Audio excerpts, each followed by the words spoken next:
It's got like 5 locations expanding throughout the city. We get to meet Dietz today. Jeff, how's it going? So, baby, how are you? Yeah. Walk me through this. We wanted to offer healthy food that tasted great. And so we really leaned into making sure if it was on our menu, it was going to be delicious and it was going to fill you up. Because otherwise, like 2 o'clock, if you're not full, then you're going to be reaching for a bag of chips. You are? Yeah. It is a meal. Which is hearty. It can taste great. It's more about the quality of the ingredients.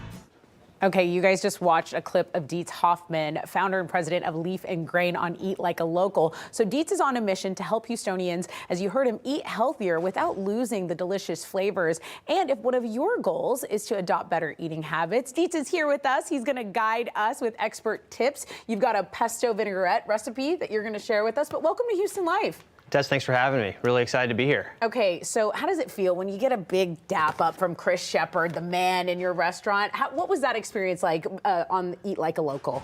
It's really surreal. I mean, he's like, you see him all the time. I've met him a handful of times. Every single time, I'm like, oh, I'm gonna be cool about this, and then I see him, I'm like, Chris, chef, Chris.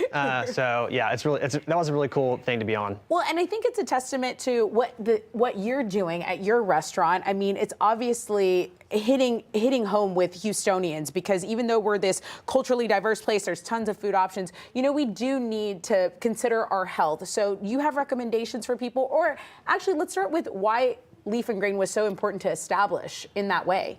Yeah, well, healthy eating's been a big part of my life, and I felt like Houston needed more healthy food options. You know, growing up here, I'm from Houston originally. I grew up on Tex-Mex, queso, cheeseburgers, barbecue, and those are my favorite foods still. But there was not that much healthy as far as healthy options, and right. So I'd always wanted to be in restaurants and owning restaurants, and so I kind of worked towards that throughout my career. And then eventually, as I got to the point in my life where I wanted to start a restaurant, that was kind of the clear market opportunity. There just wasn't enough good, healthy food options, and enough that tasted really good. That's the key to health food.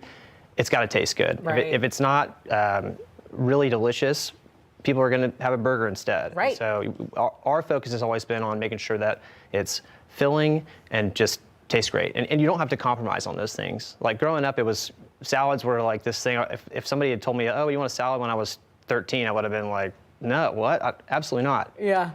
You don't have to that's an unnecessary stigma. It's, you know, we've been able to achieve, I think, the balance of having really great tasting food that's still good for you. That's awesome. And yeah, and you shouldn't have to compromise, you know? Do I have to pick or do I have to suffer? Do you know what I mean? Your mother actually had a hand in the Leaf and Grain menu. Tell us about that. Yeah, so growing up, my mother had a catering business. That's a large reason why I wanted to go into restaurants. And when it came time to open Leaf and Grain, we had to make 15 dressings. And I turned to Mom and I was like, hey, could you help out with this? And she was not so reluctant to jump in. She was like, absolutely. And a lot of her original recipes from when we opened in 2017 are still on the menu today. So okay. That's a really special part of what we're doing. Okay, let's get into the demo, because I want to make this pesto, but also I want to tell you guys, when he talks about he'd always want to own a restaurant, in his yearbook picture, he said he wanted to be owner of a chain of sandwich shacks in 20 years, for the in 20 years section of the yearbook. So that's exciting. Yeah, it's been a long time coming. Here you are. Okay, what are we going to start with? Okay, cool. So we're making a pesto vinaigrette. Let's start with, this is just some lemon juice, water, and salt. Lemon juice, water, and salt. Okay. Splash, splash. There we go. All right. We got some fresh parsley here. The key to a good pesto is you got to have fresh, really fresh herbs. So okay. Put some parsley in. The whole thing, or just just the whole okay. thing. Yeah. I'll put all of that in there. Yep. Thank you. Okay. We got some garlic. Fresh garlic. Again, you want to go cloves. fresh. That's right. Yeah, whole's fine, because Okay. we're putting it straight. The blender. These blenders are Why the invincible. whole cloves over like something in a jar that's already, you know, minced up? That's a great question. Yeah, it's got to be fresh.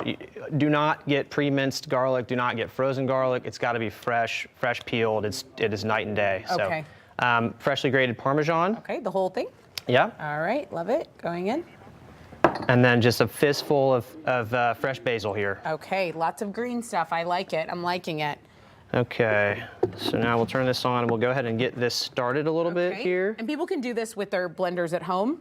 Yeah, oh, for sure, yeah. Okay. Just make sure you're covering it, or you might have a lot of cleanup to do. Okay. Okay, so we got it going. Let's get it going a little more. Okay, go ahead and start pouring that in slowly there. We're gonna slowly pour. And this is extra virgin olive oil? That is correct. Okay. Organic extra virgin olive oil. Okay. Yeah, you can go ahead and add more.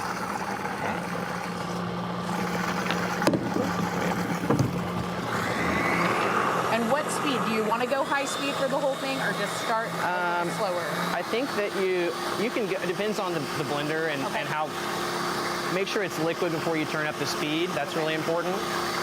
But then at the end, for a good pesto, you want to just put a little bit more in. Okay. Just a touch. Just a touch more? Yeah, just to get the, just have some kind of, you want a little bit of variety in each bite. And so that's a way to, so it's not, there we go. Okay, so So you got some kind of some pops of flavor versus just one uniform. I see. I see. Outcome. Okay. Okay. And then this is a bowl that people can have at Leaf and Grain. What is it? What is this bowl called? So this is one of my favorites. It's actually a market plate. It comes with basmati rice. It's the pesto chicken market plate. Okay. It comes with basmati rice. We make a tomato mozzarella salad that's got some Mediterranean herbs and olive oil on there. Of course, the chicken breast, really high quality chicken breast, and then some massaged kale and roasted. And I just mushrooms. drizzle here? Yeah, that's right. Perfect. Okay. And the full recipe is online That's for great. people. This smells amazing, amazing, amazing. And you can also pick which protein you want, right? Absolutely, yes. That is amazing. It's fresh. Dietz Hoffman, thank you so much for bringing that recipe here to Houston Life. We did share this on our website, houstonlife.tv. Thank you so much. Thank you so much for having me. That is delicious.